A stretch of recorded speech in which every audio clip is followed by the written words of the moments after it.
Chapter 628. Sage, you might want to come out. Nezo went outside and has heard some troubling news. At the mention of troubling news, the moment Baron Renvo showed confusion, the sage stood up and opened the door. A young awakener, Langbarton, nearly rolled in, gasping for breath. What do you mean by troubling news?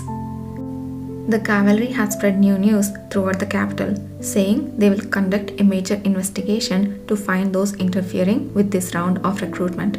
But what? Baron Renvo, who was listening, asked quickly, realizing it was a matter related to him as well.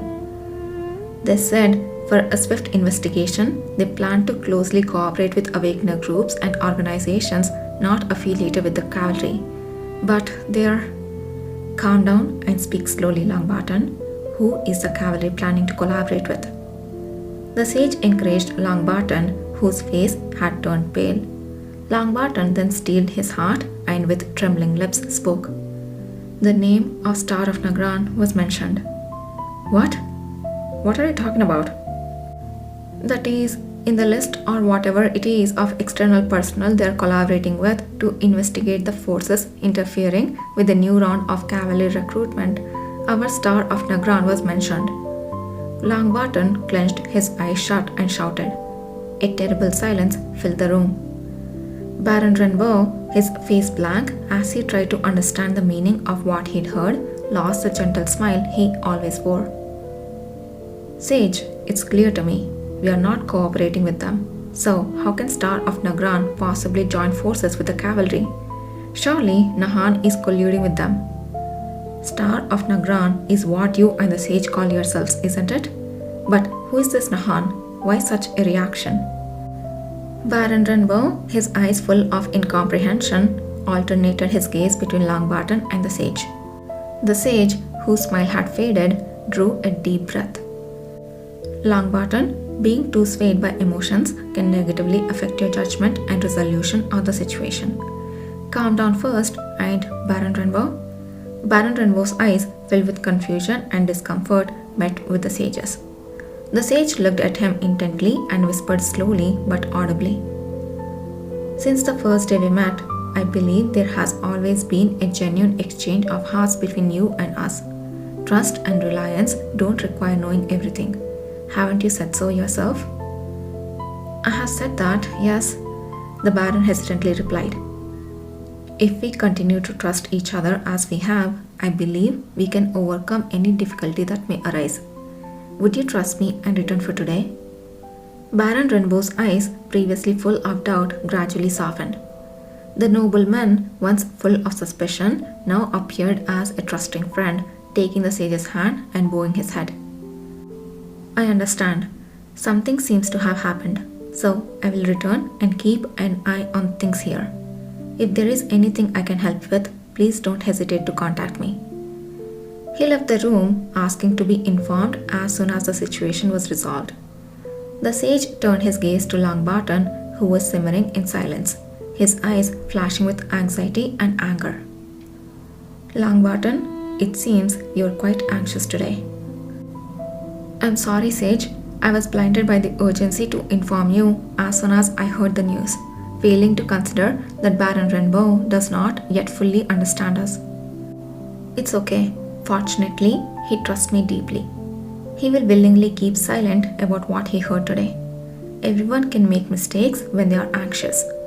What matters is what happens next. This dude, he could be a really good therapist if he had good intentions.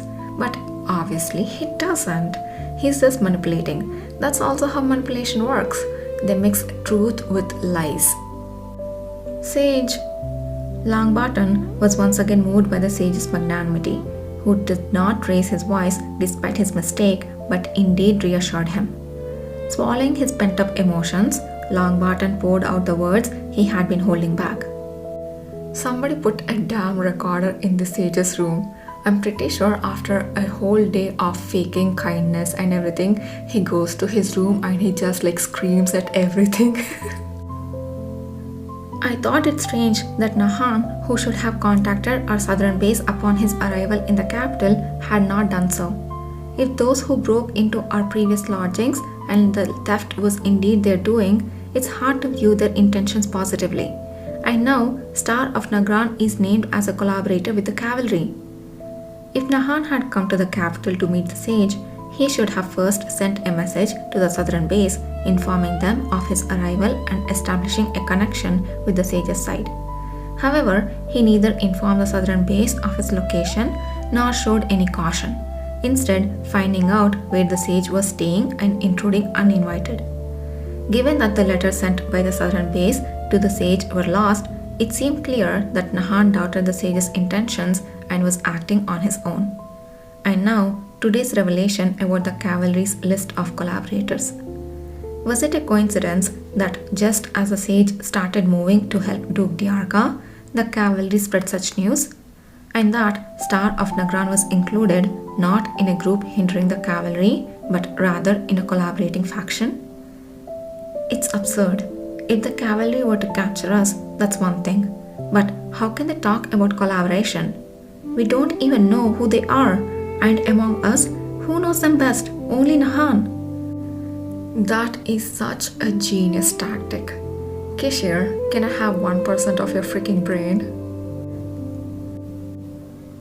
The cavalry had fought several battles with the Awakeners or Star of Nagran, including Nahan. In the process, several of their brethren were captured, but the cavalry had never officially announced the name Star of Nagran to the world. Longbottom had never found this odd until today. Nahan must already know whom the sage is currently helping. To punish and hinder the sage who is treating the crown prince and aiding Duke Diarca, wouldn't the best way be to use the cavalry aligned with the emperor and hostile to both forces? Could it be that Nahan, who has encountered them several times, has been secretly communicating with them to hinder the sage? Maybe even the comrades from the west were all lies, if it was all Nahan's scheme. But Longbottom, I have known Nahan much longer than you. Even if he doesn't want to agree with our goals, Nahan would not easily join hands with nobility. I know he hates the nobility, but aren't most of the cavalry commoner awakeners? ... Longbottom recalled Nahan's insistence from long ago that the sage should keep his promise to him, adding credibility to his speculation. Sage, do you remember when Nahan rescued other brothers from the east and brought them here? When little Josh, who can control monsters, joined us? Of course I remember. It was the first time our brothers encountered the cavalry. Since then, Nahan has clashed with them several times. Was there really nothing between Nahan and the cavalry? I believe there must have been something we don't know. Surely, Nahan wouldn't have sincerely joined hands with the cavalry. But to intimidate the sage and make him comply, could he not have resorted to such measures? After all, his goal is to leave this empire with everyone and find their own land. For that purpose, who knows if he thought it better to turn everyone into beings who couldn't live in this country.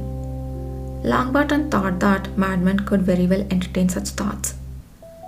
Think about it. Who else but him would be crazy enough to collaborate with the cavalry? Our other brothers and sisters struggling every day in hiding at the base?